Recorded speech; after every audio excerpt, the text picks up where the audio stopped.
Welcome to Tennis Spin, where we put our spin on your tennis. Today, I'm going to be talking about people who like to overread, overanalyze, read too many vlogs, watch too many vlogs, and basically you're searching for the perfect racket for yourself, the perfect string for yourself, the perfect grip for yourself. I mean, I get it. I used to be that guy. I mean, I would read about something that would be coming out and I'll be like, oh, this is perfect for me. You know, and I would just, basically pump myself up and drive myself crazy. Like, oh man, I can't wait to get it. That's gonna change my game. I'm gonna be freaking real good when I get that new pro staff, right?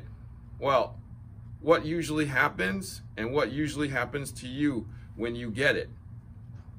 I would say 80% of the time, your hype is way exceeds the actuality. So it's usually a letdown because now you put this racket or this string on a pedestal and it's not gonna be that good.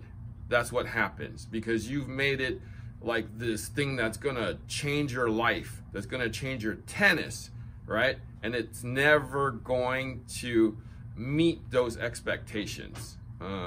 You wouldn't believe how many times I read a magazine and looked online and said, oh crap, this is the best thing ever. And when I pick up the racket, I'm like, what the hell is this, right? It wasn't as good. It wasn't as good. You know, as an example, I play golf also. I'm that guy who has 20 putters at home because it always goes in at the store.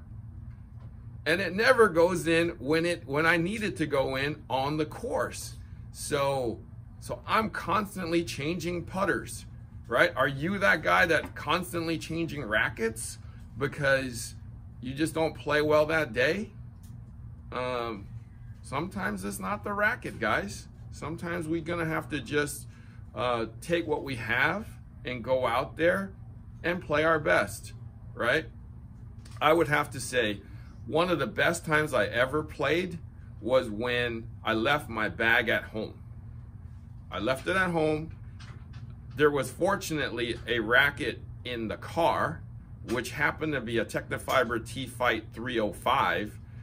This was 6 years ago. And I had a pair of shoes in there, right? That's all I had, right? I had to go out there with whatever shoes I had in the car and that racket. I played well. Right? I didn't let it get to me. I just went out and played, and I don't want to say I played out of my mind, but hey, if you were a soldier or a warrior and somebody said, this is all you get, go defend yourself, what are you gonna do? Say, oh, this ain't my racket, and then get shot? Or are you gonna actually go and fight with what you got? Right? You kind of have to have that mentality when you go out and play. It's like, don't make excuses. There's so many people that make excuses out there. I mean, all it is it's you, the racket, the ball, and your opponent, okay? Simplify the game, okay? I know the pros are the pros and they like their things their way, but at the end of the day, it's the game of tennis. You play with what you got. Just play as well as you can with what you got. There's so many people that come in with a freaking binder and an encyclopedia walking into me like this. And I'm like, oh my God, I'm shaking my head. Like, oh, we're gonna do this? I'm not gonna go to study hall with you over this, you know? So I'm like, just put that away, right? Let's just talk about this. Because they're always like, oh yeah, in page 30, it says that the pure drive is better than the arrow, and I'm like, okay, yeah, let's throw those away, okay? We talk about this, and you're not gonna know how a racket feels unless you try it. That's the truth. okay? You have to try it. Not all rackets, or not all rackets that you read about, is gonna suit your game or your stroke or the way you play. So like my buddy Pat, hey Pat, that used to always say, it's overanalysis by paralysis, okay? So don't overanalyze the game. It's a simple game. Think about it this way. Whoever puts the ball on the other side in wins the point, right? So it doesn't matter how you look doing it, right? That's why pushers win, because their strategy is, I'm gonna make the last ball. Whereas the other person who looks all pretty and stuff, trying to kill the ball, right? Knock it into the net, hit it out, gets driven crazy because, oh, I'm trying to look pretty playing the game. But being pretty and playing the game doesn't always win the game. So the next time you go out reading a magazine, reading a blog, whatever just take it with a grain of salt, evaluate your game, and go try it, right? Trying it is the best way to know if it actually works for you, or else you're gonna wind up like me, 20 putters. I mean, do you have 20 rackets already because, you know, none of them work for you? Right? Are you that guy? Don't be that guy. All right? So pick a racket you like, you know, like that one, and roll with it. Roll with it, you know? Give it a shot. String it a little differently. Alter the grip a little, right? See, like, tennis is one of those games of testing and analyzing, and I know you're doing that already, but try to do it with maybe one racket and see where you go from there. Like, after you've exhausted all the changes you can make and all the options, then maybe, you know, think about getting a new racket. I know we're all creatures of habit. We all like to overanalyze, and we all like new toys. I get that. But let's just see, let's just try. I know you guys just want a lot of stuff, but sometimes that's not the best.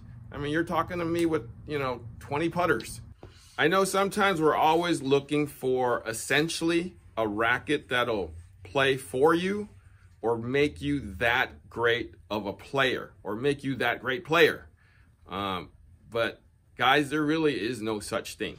The thing though that I'm wanting to invent, but I don't know if, you know, it's a difficult thing, but I wanted to make a suit that goes from head to toe, like neck to toe, right? And you basically program it, right? So you basically go limp, you program the suit, right, to basically attack the ball. So you just go limp. So it's kind of like feel what the pros feel, right? So you turn it on and you start playing. The suit will actually get you to the ball and strike it cleanly every time. So it's like a Superman suit, or a super suit is what I call it for tennis, right? Does that make sense to you guys? That would be the ultimate investment. That would be the ultimate innovative thing for tennis, is feel what the pros feel, right? How would you like to get to the ball on time each time, striking the ball cleanly, hitting it over 80 to 100 miles an hour, right? Get that muscle memory into your body with the suit, right? I think that's what we're all kind of after, instead of changing rackets all the time, right? What do you think of that? Do you think that'll sell? Do you think people will buy into that? So basically getting your muscle memory with a suit to get you to the ball and striking it cleanly? What do you think? For those of you already doing well, right? Hey, don't mess with success, right? Stop searching for Bobby Fischer, guys. He don't want to be found, okay? And those of you who are searching for Excalibur, yeah, Good luck. All right. So there is a racket for you. It's out there. You probably already own it, or the new version of it is out. Stick with that. I mean, if you need a little more weight, get the heavy version. Play with the lead a little bit. Play with the strings a little bit. But hey, you probably already have the racket. You're just always searching for the next best thing, which you probably don't really need. But again, try it. All right? So thank you for watching Tennis Spin, where we put our spin on your tennis.